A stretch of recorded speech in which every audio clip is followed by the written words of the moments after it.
They say the moments that change your life forever come without warning. No thunder. No signs.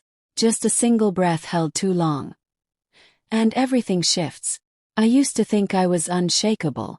My name is Claire Hamilton, and by all appearances I had it figured out. I was the dependable one. The woman who remembered every birthday, made dinner from scratch, folded towels just the right way.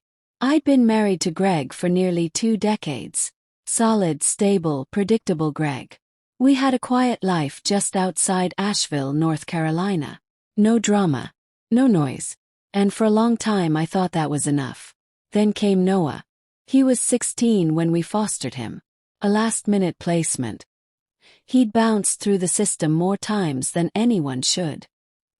He came to us quiet, withdrawn, wounded in a way that made you lower your voice without knowing why. He barely spoke to Greg, but something about me he clung to. I told myself it was maternal, that I was being kind, that I was saving him.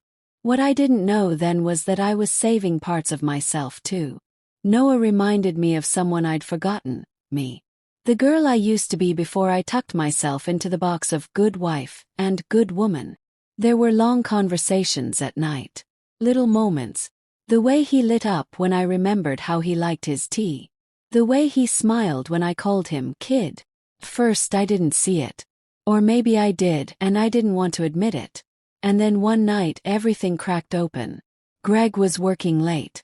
I had just finished washing dishes. The house was unusually quiet, like it was holding its breath. I don't know why I went upstairs. Maybe I was just going to say goodnight.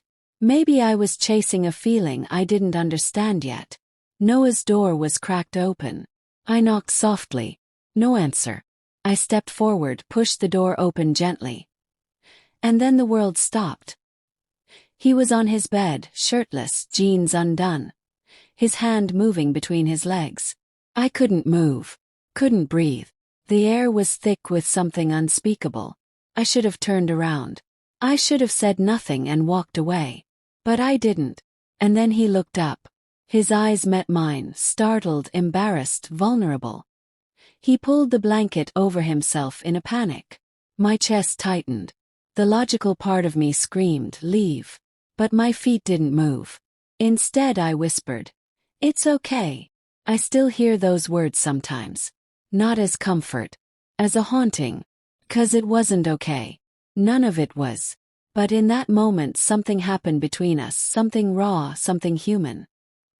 He looked at me like I was the only person who'd ever seen him, truly seen him. And something in me shattered.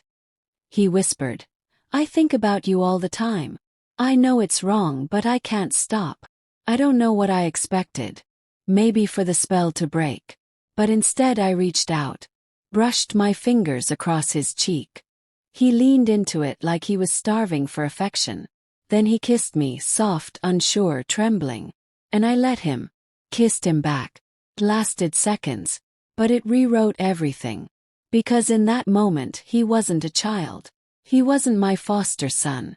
He was just a person. And so was I. Broken, lonely, craving connection in the worst possible way. I wish I could tell you that's all it was. That I stopped it there. But I didn't.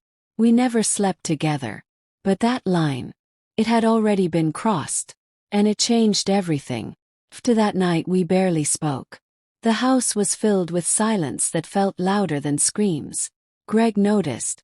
Course he did. He kept asking if I was okay. I told him I was tired, distracted. But the truth was rotting inside me. One night, I sat alone in the kitchen with a glass of wine, trying to silence the war inside my chest. Noah came downstairs. His eyes were dark, serious. "We need to talk," he said. I didn't look up. I just whispered, "We can't. This is wrong."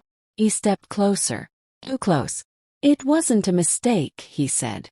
"I felt it. I've loved you since the first week I came here." My hands shook. My breath caught. I wanted to run, but part of me didn't. Because part of me felt it too. And then the front door opened. Greg had come home early. He stood frozen in the doorway, eyes flicking between us. The space between our bodies. The tension. It was all there. He saw it. He felt it. And then Noah stepped back, guilt all over his face. Greg didn't say a word, just stared. Later that night he finally asked, "What's going on between you two?" I didn't lie. I whispered. Something happened. His expression collapsed. Like I had just destroyed every version of his life he'd ever believed in. He packed a bag, took the car and left. He never came back. The divorce papers arrived within a week. Noah moved out soon after. We never spoke about what happened. Not really. Once, months later, I got a text from him. "You ruined everything." And he was right. Now I live in a one-bedroom apartment downtown. No dog. No ring. No family dinners. Just the sound of my own regrets echoing off the walls. Sometimes I stare at an old photo of Greg and me. We look happy. But I don't know if that version of me ever really existed. Or if she was just a mask I wore until the cracks started showing. I'm not telling this story to be forgiven. I don't deserve that. I'm telling it because no one warns you how dangerous it is to be truly seen. To let someone into the parts of you you've kept buried for decades. Because sometimes, it's not the affair that destroys you. It's the truth you've been running from. My name is Claire Hamilton. And this is what it cost me to cross a line I can never uncross.